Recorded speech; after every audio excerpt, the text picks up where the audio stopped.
22 llamadas perdidas. Así se encendió mi celular la mañana en que mis padres debían emprender el viaje de cumpleaños que yo había pagado, un regalo valorado en 12.000 reales que rechazaron sin pestañear. La noche anterior, mi papá me envió un mensaje de texto con frialdad: pensamos que sería mejor sin ti. No discutí. No rogué. Me limité a responder con una indiferencia que dolía: no hay problema. Lo interpretaron como una rendición. Pero cuando el barco se negó a dejarlos abordar sin el titular de su tarjeta, finalmente comprendieron el precio del silencio. Porque esta nunca fue una historia sobre dinero. Se trataba de lo que sucede cuando la pieza que siempre pagó por pertenecer decide dejar de jugar a la ilusión. Mi nombre es Becca Ale. Durante la mayor parte de mi vida, la paz familiar fue una moneda que cambié por sonrisas forzadas. Vuelos, hoteles, cenas de cumpleaños, si pagara, todos fingirían que somos felices. Cuando llegó el 40º aniversario de bodas de mis padres, hice lo de siempre, resolví todo. 2 suites de lujo, excursiones a la playa, paquetes de spa, incluso una noche en un hotel frente a la playa para que mi madre no se quejara del tiempo de vuelo. 12.000 reales se evaporaron en un solo clic. Me convencí de que era un gesto de amor, una oportunidad de volver a sentirme como en familia. Mi madre, Evelyn, vivía según las apariencias. Soñé con fotografías perfectas, leyendas sobre gratitud y armonía. Mi padre, Richard, se escondió detrás de un silencio diplomático, siempre y cuando nadie desafiara sus caprichos. Mi hermana mayor, Eva, fue la eterna víctima, frágil e impredecible, a la que todos debían perdonar. Y luego estaba Mía, la menor, de 16 años y con una fe ingenua en que familia era sinónimo de seguridad. Yo también lo creí alguna vez. Una semana antes del viaje, el grupo familiar guardó silencio. Sin mensajes sobre maletas, sin preguntas sobre horarios. Cuando le pregunté a mi mamá, ella respondió con un emoji de corazón y un vago: no puedo esperar. Eva ni siquiera se molestó en responder. Mía, que me inundaba de memes y fotos de outfits, desapareció. Ese silencio tenía peso. Resonó como el momento antes de que cayera el rayo. Me dije a mí mismo que estaba exagerando, que simplemente estaban ocupados.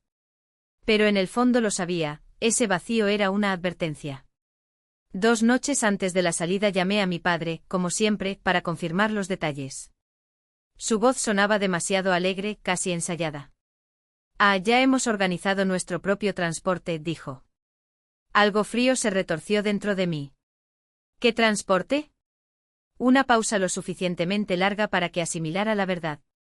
Luego dijo: creemos que sería mejor sin ti. Me quedé mirando la pared y las palabras se hundieron como piedras: mejor sin mí. Después de todo. El celular se me escapó de la mano. Miles, mi novio, levantó la vista del sofá y leyó mi rostro antes de decir una palabra. No grité. No lloré. Simplemente cogí el teléfono, abrí la conversación y escribí 2 palabras: no hay problema.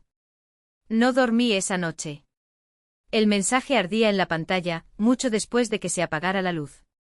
Había pagado el viaje, pero al final todavía me quedé fuera de su retrato perfecto. Cada pocos minutos mi teléfono se iluminaba con viejos mensajes de mi mamá: no olvides el protector solar, eres la mejor, cariño.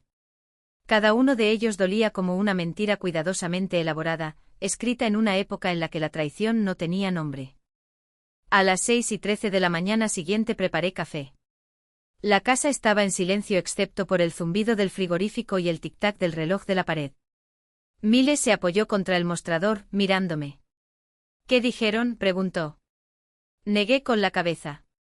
Que sería mejor sin mí. Exhaló lentamente. Eso no es mejor. Eso es cobardía. No respondí. Simplemente miré por la ventana de la cocina y vi la luz del sol atravesar la calle. Había pasado toda su vida reparando sus daños. Tal vez esta vez les dejaría sentir el peso de su propio desastre. A las 7 el celular volvió a vibrar, pero no fue excusa. El primer mensaje de voz fue de mi madre, con la voz quebrada, al borde de las lágrimas: Becca, esto es ridículo. No nos dejan abordar sin nuestro tarjetero. Tienes que llamar ahora mismo. Tomé un sorbo de café. No lo sé, murmuré. Después de 22 llamadas perdidas, finalmente respondí. Becca. Ladró con voz estridente. Estamos aquí con nuestras maletas como delincuentes. Lo puse en altavoz. Miles se cruzó de brazos y miró desde la puerta. Deberían haber pensado en eso antes de decidir que no merecía estar allí, dije con calma. Nos estás humillando, gritó. No, respondí. Eso lo hicieron ustedes mismos. Y colgué. 3 horas más tarde, unos golpes furiosos hicieron temblar mi puerta. Me paré en lo alto de las escaleras, observando sus sombras moverse detrás del vidrio esmerilado. Miles vino a mi lado. ¿Quieres que lo resuelva?, preguntó. Negué con la cabeza. No. Quiero ver sus caras. Mi madre irrumpió primero, una tormenta de perfume y resentimiento. Mi padre entró detrás intentando hacer el papel de mediador, como siempre. Eso es infantil, Becca, ella gritó. ¿Tienes alguna idea de cómo nos avergonzaste? Creo que tengo una idea, sí, respondí. Mi padre levantó las manos. Hablemos con calma. Esa frase hablemos era su código para que tú asumieras la culpa. Cuando Miles dio un paso adelante, descalzo y sereno, mi madre dirigió su furia hacia él. Desde que empezaste a salir con este chico has cambiado. Te has vuelto fría y calculadora. Ni siquiera parpadeó. Simplemente dijo en voz baja y firme, vete. No tienes derecho a insultarla en su casa y aún así esperar que ella limpie tu desorden. 30 segundos. Incluso mi madre estaba callada. Luego se volvió murmurando algo sobre niños desagradecidos y cerró la puerta de un portazo. El silencio que siguió fue más pesado que cualquier grito. Era el sonido de algo rompiéndose, y esta vez no fue posible pegarlo. Durante 3 días la casa permaneció en silencio. Ni llamadas telefónicas ni mensajes, solo un denso vacío como el aire antes de una tormenta. Intenté trabajar, pero cada ruido, el ping de un correo electrónico, el crujido de las tablas del suelo, me parecía un fantasma llamando a la puerta. Miles no dijo nada. Siguió haciendo café para 2. Era su manera de recordarme que no estaba sola. Al 4.º día el móvil volvió a vibrar, 22 llamadas perdidas, una tras otra. Mismo número. Incluso la desesperación. No respondí. Hasta el 23. Becca. La voz de mi madre retumbó por el altavoz, aguda por el pánico.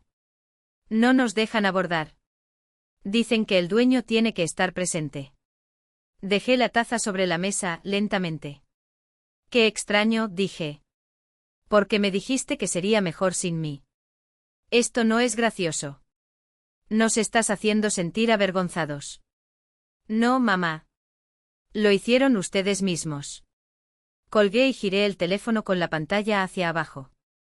Miles se apoyó en el mostrador, con los labios curvados en esa media sonrisa tranquila que lo decía todo. Consecuencias, comentó simplemente. Asentí. Finalmente. Al mediodía volvió a sonar el timbre. Ritmos pesados y furiosos. No me moví. Observé desde lo alto de las escaleras cómo sus sombras reaparecían detrás del cristal. Mi madre estricta, mi padre, hizo una reverencia, como si ya se arrepintiera de haber regresado. ¿Estás seguro de que quieres abrirlo?, preguntó Miles en voz baja. Sí. Quiero ver cómo lo justificarán ahora. Mi madre entró sin esperar, con el pelo despeinado por la humedad y el lápiz labial corrido. Becca, ¿tienes idea de lo que hiciste? Nos trataron como ladrones. Todos en el puerto lo vieron. Me crucé de brazos. Quizás la próxima vez no, y dejé la frase en el aire, porque algunas lecciones no necesitan palabras para aprenderse. Una foto borrosa, tomada apresuradamente, nuestra madre con los brazos cruzados en la puerta del resort, el rostro rojo de ira, el guardia de seguridad con una tableta en la mano, impasible. El título era breve, intentó escribir el nombre de Eva. No funcionó. Me tragué el nudo que tenía en la garganta y guardé el móvil. No fue ninguna sorpresa. Fue la confirmación. Siempre pensaron que el mundo se doblegaría a sus reglas, que bastaba una sonrisa forzada o una lágrima calculada para que las puertas se abrieran. Pero esta vez las puertas eran mías. Y yo tenía las llaves. Miles estaba tumbado en el sillón y sus gafas de sol reflejaban el cielo despejado. ¿Vas a responder? No necesitaba decir a quién. Sabía que la pregunta era sobre Mía, la única que todavía intentaba nadar contra la corriente. Negué con la cabeza. Ahora no. No por crueldad, sino porque algunas cosas no encajan en los mensajes. Algunas cosas necesitan espacio para respirar, para tomar forma sin el peso de las expectativas de otras personas. Pero me lo quedaré. Guardé mi celular en mi bolso, al lado de la tarjeta de crédito que habían usado como arma. La ironía era casi poética, el mismo plástico que había servido para controlarme ahora pagaba por mi libertad. El sol quemaba las rocas rojas del desierto y el aire olía a tierra seca y a algo dulce, como flores que solo florecen de noche. Cerré los ojos y dejé que el calor me envolviera. No era paz, todavía no. Era algo más agudo, más vivo, la certeza de que por primera vez, estaba exactamente donde se suponía que debía estar. Y ellos, dondequiera que estuvieran, no podían localizarme. ¿Crees que se rendirán? Preguntó Miles como si leyera mis pensamientos. Abrí los ojos. No. Pero tampoco importa. Porque rendirse no era el punto. La cuestión era que por primera vez, había decidido no seguir su juego. Y eso, esa negativa silenciosa, fue más poderoso que cualquier argumento, cualquier grito, cualquier intento de arrastrarme de nuevo al escenario que habían montado. Esa noche cenamos en el restaurante del resort, una mesa para dos en la esquina del balcón, lo suficientemente lejos de los demás como para que las voces se perdieran en el viento. El camarero trajo una botella de vino que no pedimos, cortesía de la dirección. Por las molestias de hoy, explicó discretamente. Sonrisa. No fue incómodo. Por primera vez, la vergüenza no era mía. Miles levantó su copa. Reservas no reembolsables. Toqué mi vaso con el suyo. A puertas que solo se abren por un lado. Y cuando el vino bajó suave y cálido como el aire del desierto, supe que no era un brindis por el pasado. Fue una promesa. Para lo que vendría después. Por todas las veces que sin pedir permiso, sin disculparme, elegiría mi propio nombre. Encontré una foto del antiguo itinerario del crucero que había elaborado.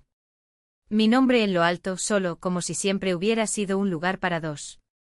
Los elementos de la lista ahora parecían huesos a la luz del sol, frágiles, innecesarios. Ya no iba a poner excusas. Iba a decir la verdad. No me debes nada, escribió Miles cuando compartí la pantalla con él. Cuídate. Pero los engranajes familiares ya habían comenzado a girar. La tía Karen envió un mensaje de texto, ¿puedes compartir la factura? Dos primas escribieron a las pocas horas, ¿es cierto que volvieron a usar tu tarjeta? No grité. No lo justifiqué. Envié capturas de pantalla, pagos, extractos, recibos. Cada envío era un nudo que se desataba en las costillas. Los hechos no tiemblan. No piden permiso. Por la noche el grupo que había silenciado meses antes estalló con 3 docenas de mensajes, confusión, defensa mal disimulada, reprimendas en tono de consejo. No respondí. Llené un vaso con agua con gas, salí al porche y observé cómo las rocas del desierto se volvían doradas. Miles se unió a mí, hombro con hombro. ¿Sabes cómo se siente eso?, preguntó. Como el momento en que el acosador se da cuenta de que la profesora estuvo en la puerta todo el tiempo. Sonrisa. El profesor son los términos y condiciones. Exactamente. A la mañana siguiente un número bloqueado sonó 2 veces. En el tercero ganó la curiosidad. La voz de mi padre llegó cautelosamente, cada palabra colocada como una pieza de ajedrez. No pensábamos que llegaría a este punto. Tu madre está molesta. Usaste mi dinero, dijo. 2 veces. Fue un malentendido, respondió. Pensaste que mi silencio era un permiso. Un descanso. Lamentamos si se malinterpretaron las cosas. Ahí estaba, la disculpa por las molestias mías, no las de ellos. No me alimenté. Colgué. Al mediodía, un sobre se deslizó por debajo de la puerta del resort. Papel grueso, lámina dorada, la letra de mi madre un poco más temblorosa de lo habitual, no queríamos llegar a esto. Solo queríamos sentirnos valorados. Perdón si cruzamos la línea. No hubo ningún cheque. No hubo oferta de reembolso. Solo el recurso para restablecer el orden donde pagué y me perdonaron. Dejé la tarjeta sobre la mesa y me fui a nadar. Cuando regresamos a casa 2 días después, el aire de la casa era nuestro. No hay gritos atrapados en los rincones, ni culpas guardadas en los cajones. Preparé café. Miles regó la planta y puso un viejo disco que sonaba a verano. Por la noche la narrativa familiar comenzó a desmoronarse. Sophie publicó una cita vaga sobre personas que te sonríen mientras reescriben tu historia a tus espaldas. A la mejor amiga de mi madre dejó de darle me gusta a sus publicaciones. Karen envió un mensaje final: te mereces algo mejor. Te lo dije. Mi padre permaneció en silencio como siempre hacía, cuando la verdad ardía demasiado. Entonces Mia llamó. No dije hola. Respiró hondo y susurró. Me dijeron que te bloqueara. No voy a ir. Me senté. ¿Estás seguro? Sí, respondió con más firmeza. Voy a pasar la Navidad contigo y Miles. Si no es inconveniente. No es incómodo, dijo. Es casa. Después de colgar, abrí la carpeta de mi celular por última vez, recibos, extractos, fríos rectángulos de prueba de que había pasado años comprando una versión del amor que nunca existió. Sobre ellos fotos del resort, luz ámbar, cielo abierto, mis pies en el borde de la piscina. Solo salvé a estos 2. No como prueba para nadie. Como recuerdo para mí, la noche me acosté con la ventana entreabierta, dejando entrar el fresco, y entendí que el enfrentamiento había terminado. No terminó con un mazo ni un discurso épico. Terminó con un límite que quedó con el dinero robado transformado en paz comprada por mí, con un silencio que por primera vez era mío. Pasaron 3 meses después de ese último mensaje. Sin llamadas telefónicas, sin emergencias familiares fabricadas, sin nuevos dramas. Solo quietud, de esa que ya no duele. Un ritmo que no sabía que me faltaba. Me desperté sin el peso sobre mi pecho. Hice café sin ensayar discusiones imaginarias. Cada vez que abría la aplicación del banco sonreía no por el saldo, sino por la tranquilidad que había detrás. Las únicas transacciones ahora eran mías. Mia se quedó con nosotros durante 2 semanas en febrero, con su risa nerviosa y demasiadas sudaderas. Pintamos la habitación mientras Miles colocaba discos viejos al fondo. No hablamos mucho de nuestros padres. Algunas heridas no necesitan palabras. Necesitan distancia. Una noche preguntó en voz baja. ¿Crees que mamá realmente creía que lo que hizo estaba bien? Pensé mucho antes de responder. Creo que ella creía en lo que la hacía sentir cómoda, dijo. Algunos confunden el consuelo con el amor. Mia asintió lentamente. Solía pensar que la familia se trataba de darlo todo. Ahora sé que no debo dejar que tomen más. Fue entonces cuando me di cuenta de que ella ya había cruzado el mismo puente. Simplemente más joven. Más valiente. Cuando regresó a la universidad, me abrazó fuerte. Gracias, susurró. Por mostrarme cómo es la paz. Después de que despegó su vuelo, me quedé en el auto llorando. Esta vez fueron lágrimas de alivio. En la primavera, los rumores cesaron. Mis padres desaparecieron de las redes. Nada de fotos familiares, nada de citas sobre el perdón. La fachada se resquebrajó y estaban demasiado ocupados arreglando sus propias mentiras para alimentarla. La paz no es silencio porque no hay nada más que decir. Es silencio porque dejaste de dar explicaciones a quienes nunca escuchaban. Ahora, cuando la gente me pregunta si extraño a mis padres, les digo la verdad, extraño la idea de ellos. La versión por la que seguí pagando. No de la realidad que solo supe quitar. La verdadera pérdida no fue el crucero ni el dinero. Eran los años en los que creía que el amor se medía por lo mucho que podíamos soportar. Hoy Miles y yo facilitamos un pequeño taller en la biblioteca local, Límites y Equilibrio. Comenzó como una broma, se convirtió en un círculo de personas que aprendían lo que a mí me tomó un tiempo entender: la paz no es egoísta. Es supervivencia.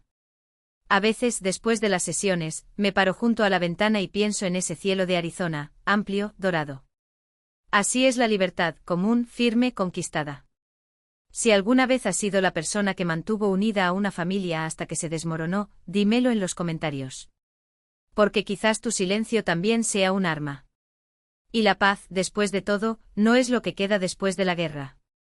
Es el territorio que recuperas.